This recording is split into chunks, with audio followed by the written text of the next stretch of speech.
Our next speaker will be Mr. Vincent Byendaimira.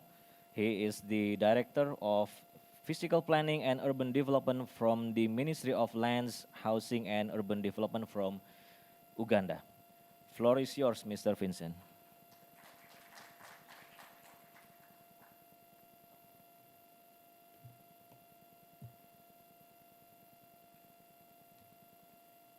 Thank you very much. Good afternoon, ladies and gentlemen. I would also like to add my voice to thank the UN Habitat, the Minister of Lands, Infrastructure and Tourism of Japan, and also our hosts represented by the various institutions that are here present, the Planners Institute and the ministry and all the local governments that are here present. Thank you very much for making it possible for me specifically to be in this engagement here today and tomorrow and to be able to benefit from the so many beautiful presentations that are coming up.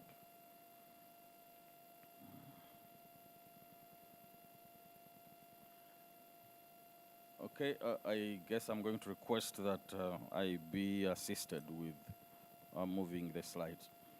Okay, my presentation will include a general introduction, an overview of Uganda's National Physical Development Plan, and then I will move to territorial connectivity through the National Physical Development Plan. Our National Spatial Plan is called National Physical Development Plan. And then I look at Uganda's strategic connectivity in the East African region.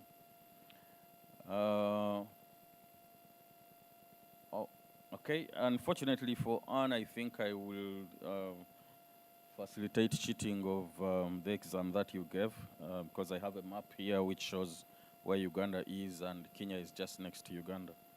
Kindly move the slide, thank you. Yeah, okay, that's Uganda. Kenya is a neighbor of Uganda, so the exam is already cheated. That's where Uganda is found. And in the next slide, I have a little bit of more information about Uganda. Area, 241,000 square kilometers. Current population, about 45 million.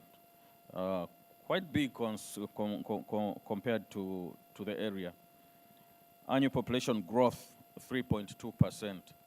So while Japan has issues of declining population, for us, we have issues of very fast increasing population. Population living in urban areas, only 30%. I think Indonesia is about 56%, so we're still low.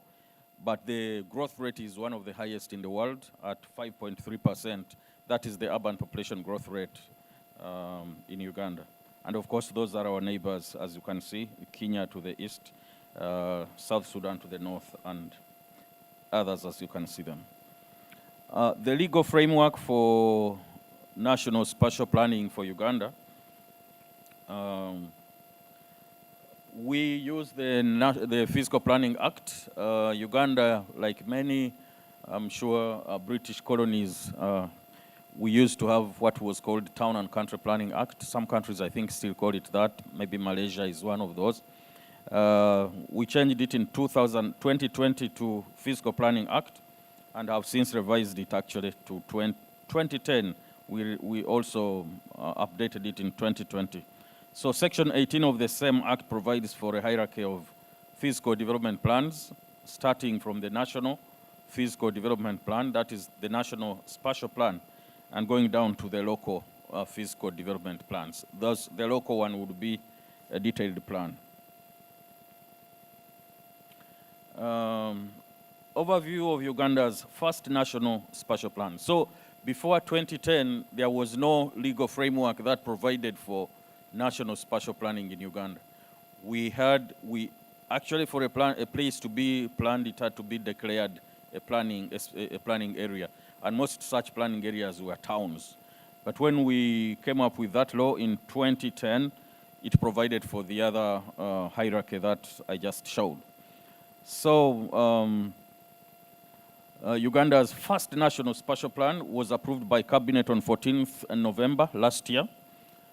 Actually, I got information that it was gazetted only this Monday, yesterday. When it was approved, the law requires that it gets gazetted within 14 days, but unfortunately there were issues and it was not gazetted within those 14 days, and we had to go back to Cabinet request for them to allow us now to approve, to gazette it outside of the statutory time, and that was just yesterday. It emphasizes sustainable urbanization as a strategy for accommodating growing population while freeing land for agriculture. As you can imagine, our biggest issue really is the fast population growth, the fast growing population, and we are looking at where do we put the population. And we think that as a strategy, urbanization would help us to be able to accommodate the growing population while at the same time kind of freeing some land in the rural areas for agriculture. The National Physical Development Plan provides the spatial framework required to guide government's aspirations of the Vision 2040. I have had many visions here, 2045, 2040, I think for some countries. Ours is also 2040. And the Vision 2040, in it is where we committed to promote 10 5-year national development plans. So that vision is supposed to be followed by 5 years. It was, when we came up with it, we had, 5 times 10, which is 50 years, to get to it. Sorry, which is 25 years to get to it. So every 5 years, we do a national development plan, which is different from a national physical development plan. So the other one is national spatial, but there is also the national development plan. We are supposed to do 10 of those every 5 years to be able to implement the 2040 vision. So we are currently implementing the 3rd national development plan. And it is only at the 3rd national development plan that we now started a spatial plan. So as government prepares for NDP 4, that is the national development plan, all sector plans will be required to now comply with the strategic position proposition of the National Physical Development Plan as part of their compliance to this plan. So, territorial connectivity through the National Physical Development Plan. This was supposed to be the gist of my presentation, and I just went straight in the plan and picked out the 2 main objectives that are relevant, objectives of the plan that are relevant to territorial connectivity. The first objective is maximizing regional balance and equity through maximum dispersion of urban growth and maximum equality between sub-regions. And then the other one is maximizing the national connectivity and infrastructure provision. So those are the 2 that are very relevant to my topic. And so in detail, maximizing regional balance and equity, it has got 2 strategies. The first strategy is for us as a country to develop polycentric cities. And Cabinet did declare already these 10 cities, and they are operational now. And then the second strategy, before that we had only 1 city. Well, the word city is kind of subjective, but we had only 1 city, Kampala, the capital city. So now we have got 10 others which were declared as a result of this planning. And then the second strategy is infrastructure, development of infrastructure, linking all the regional cities through expressways, regional highways, railways, etc., etc.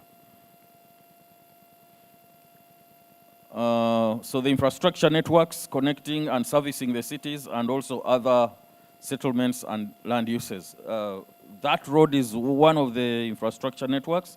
It's a new road that goes over the River Nile, the longest, I think, river in the world. It was, we were supposed to, we committed to creating a second bridge close to Kampala, connecting Kampala to the northern part of the country. And this is it. And next is some interventions on this objective, which include preparation of city fiscal development plans. And 3 of these so far are approved. The others are still being prepared. These had plans when they were municipalities, but when they became cities, most of them expanded in area. But even those that did not expand had their aspirations, increasing, and they needed to get their plans revised. So 3 of them have got them approved. The others are still preparing. And then the other one that is happening, the intervention, upgrading of infrastructure with support from some development partners, including the World Bank, including the EU, including JICA and Africa Development Bank. And the next slide will show some of these.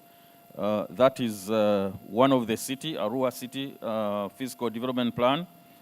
And then, of course, on the right, some of the infrastructure that have been developed in the cities.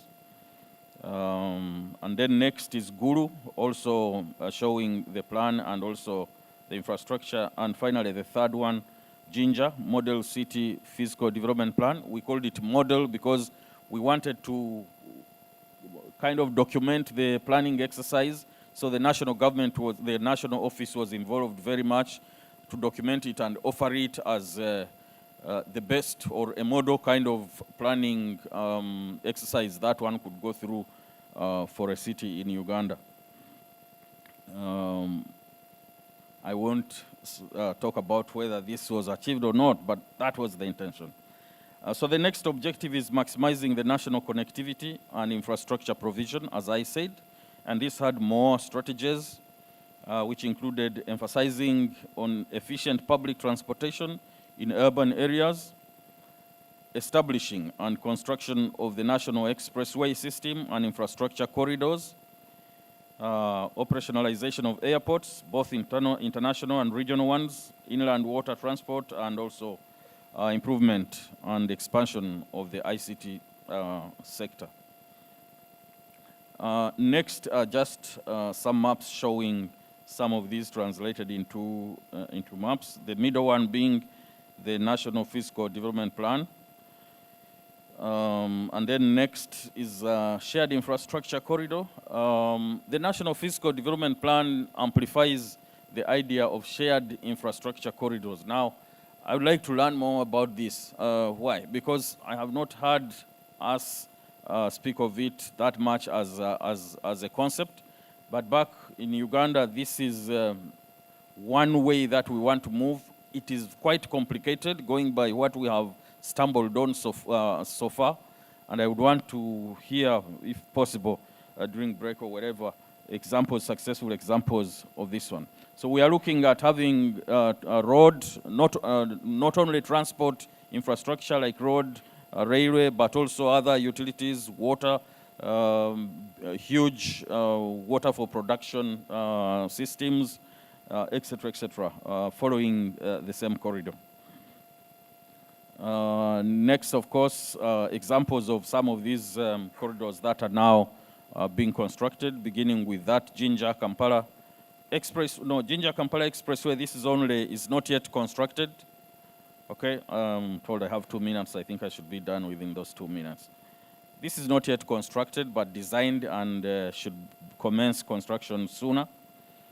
Next, we have got Kabalega International Airport. Kabalega was a famous king in the old times of Uganda. That airport is under construction. The runway is already done. The railway, as you can see, connecting to the Kenya system network. So that takes me to one of my last ones, Uganda's strategic connectivity in the East African region. Next slide, please. I'm sure this is already familiar. Anne had the Kenyan part. Now, we are supposed to link to the Kenyan part. In the northern part, we have got 2 corridors, what we call the Northern Infrastructure Corridor and also the Southern Infrastructure Corridor, where the northern is supposed to link with the Lapset in Kenya, and then the southern one goes through Tanzania. It includes the southern corridor, I mean, it includes the East African crude oil pipeline, ECOP, which I'm sure many of us have had in many other circles, and also railway connectivity, which the pipeline is already under construction. The other railway corridor is still on design. And of course, the intention is to link production centers and also connect industrial areas. And also, we intend to move to a model shift from truck to railway and pipeline. That will be it. I thank you very much for listening to me.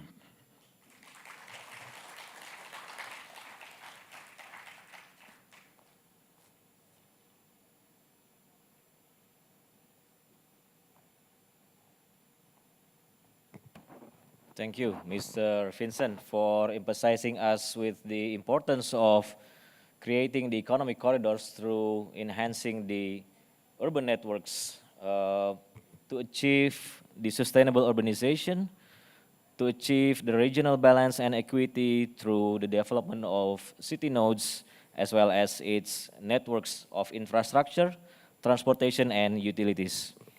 And Uganda also conduct some kind of city physical development plan as the basis for the policy for the implementation of the nationwide development.